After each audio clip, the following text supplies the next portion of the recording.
Diqqat, shoshilinch xabar. AQSh va Rossiya haqida tezkor yangilik. Assalomu alaykum aziz tomoshabinlar, kanalimizda yangi bo'lsangiz obuna bo'lishni unutmang.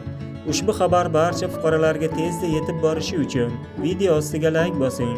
Like bosgan qo'lingiz dard ko'rmasin. Tramp Grenlandiyada Rossiya ishini bartaraf etishini ma'lum qildi. AQSh prezidenti ijtimoiy tarmoqlarda Daniya ko'p yillar davomida Grenlandiyada Rossiya ishlarini bartaraf eta olmaganini bildirib, endi vaziyat o'zgarishini ma'lum qildi.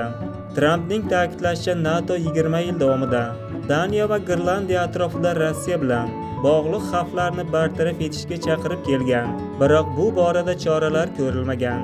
AQSh prezidenti Grenlandiya, Xitoy va Rossiya faoliyati sababli AQSh uchun strategik ahamiyatga ega ekanligini yana bir bora qayd etib, Washington orol ustidan nazorat o'rnatishi zarurligini ta'kidladi.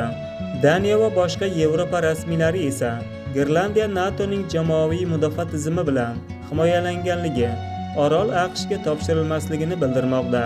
Shuningdek, Tramp Qo'shma Shtatlar Grenlandiya ustidan nazoratni qo'lga kiritmagunicha Yevropa ittifoqlariga nisbatan savdo tariflarini bosqichma-bosqich oshirib borishini ma'lum qildi. Sizda qanday fikrlar bo'lsa, kommentariyada o'z fikringizni qoldiring. Biz javob berishga harakat qilamiz.